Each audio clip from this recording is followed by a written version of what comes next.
എന്തിനാണ് പിണറായി പോയത് നമുക്ക് അറിഞ്ഞുകൂടാ. പക്ഷേ സാധാരണഗതിയിൽ കമ്മ്യൂണിസ്റ്റ് പാർട്ടിയുടെ ഒരു മുഖ്യമന്ത്രിയെക്കുറിച്ച് ഇമാതിരി ചോദ്യങ്ങളൊന്നും വരാറില്ല. ഇനി ഉയർന്നു വന്നാൽ തന്നെ അത് ചോദിക്കുന്നതിന് മുമ്പേ ചോദിക്കാൻ പോലും അനുവദിക്കാത്ത വിധം സഖാക്കൾ അതിനെ പ്രതിരോധിക്കും. ഇപ്പോൾ ഒരു സൗകര്യം പിണറായി വിജയനെക്കുറിച്ച് എന്തും പറയാം. എന്തു പറഞ്ഞാലും സഖാക്കൾ വിശ്വസിക്കും.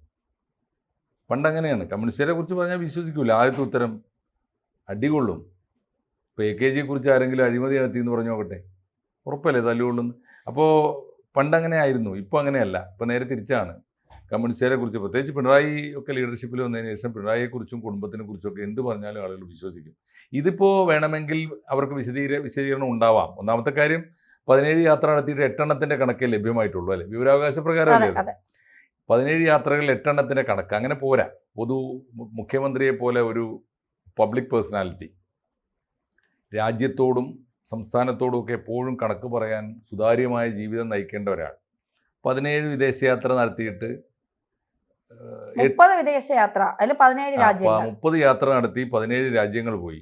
അതിൻ്റെ കണക്ക് ചോദിക്കുമ്പോൾ 8 യാത്രക്കേ കണക്കുള്ളൂ. അതിൽ തന്നെ ഇവിടെ താമസിച്ചതിന് കണക്കില്ല. ഒരു പ്രധാനപ്പെട്ട കാര്യമുള്ളത്, സർക്കാരിൻ്റെ ചെലവിലും സർക്കാരിൻ്റെ ഉത്തരവാദിത്വത്തിലും സർക്കാരിൻ്റെ സുരക്ഷയിലുമല്ലാതെ എവിടെയെങ്കിലും പോയി താമസിക്കാവുന്ന ഒരു വ്യക്തിയല്ല മുഖ്യമന്ത്രി. അപ്പോൾ വേണമെങ്കിൽ അവർക്കിപ്പോൾ പറയാനുള്ള ന്യായം, ഏതെങ്കിലും വിദേശ സംഘടനകളോ വിദേശത്തെ വ്യക്തികളോ ടിക്കറ്റ് എടുത്തു കൊണ്ടുപോയി അവരുടെ ചെലവിൽ താമസിപ്പിച്ചു, ഒന്നും സർക്കാരിൻ്റെ ഖജനാവിൽ നിന്ന് 0 ആണ് ചെലവ് എന്നൊക്കെ വേണമെങ്കിൽ പറയാം. അത് പറയുമ്പോൾ അതിൻ്റെ അപകടം എന്താണെന്നറിയോ? ഒരിക്കലും അതിൽ നിന്നു കൊടുക്കാൻ പാടില്ല ഒരു മുഖ്യമന്ത്രി. അങ്ങനെ ഉണ്ടെങ്കിൽ സ്വകാര്യ വ്യക്തികളുടെയോ സംഘടനകളുടെയോ ചെലവിൽ ഒരു മുഖ്യമന്ത്രി പോയി താമസിച്ചു, അല്ലെങ്കിൽ യാത്ര ചെയ്തു, അവരുടെ ടിക്കറ്റിൽ സഞ്ചരിച്ചു, 30 വിദേശയാത്രകൾ പലതും അങ്ങനെ ആയിരുന്നു എന്നൊക്കെ പറഞ്ഞാലുള്ള ഒരു അപകടം എന്താണെന്നറിയോ? കേട്ടാൽ നമുക്ക് തോന്നും, അയ്യോ സർക്കാരിൻ്റെ ചിലവൊന്നും എടുത്തില്ലല്ലോ. സർക്കാർ ഖജനാവിലെ പണം ചിലവഴിക്കാതെ ഇത്ര ഭാരിച്ച ചിലവ് ഒരു മുഖ്യമന്ത്രിക്ക് വേണ്ടി വിദേശത്തെ വ്യക്തികളോ സംഘടനകളോ ചിലവഴിക്കുന്നുണ്ടെങ്കിൽ ഒരു കാര്യം ഉറപ്പാണ്, അവർക്ക് അവരുടെ താല്പര്യങ്ങളുണ്ടാവും. അപ്പോൾ നമ്മുടെ ഖജനാവിന് അത് സംബന്ധമായി ഈ ചെലവഴിച്ചതിലേറെ എത്രയോ ഏറെ നഷ്ടം ഉണ്ടായിട്ടുണ്ടാവും.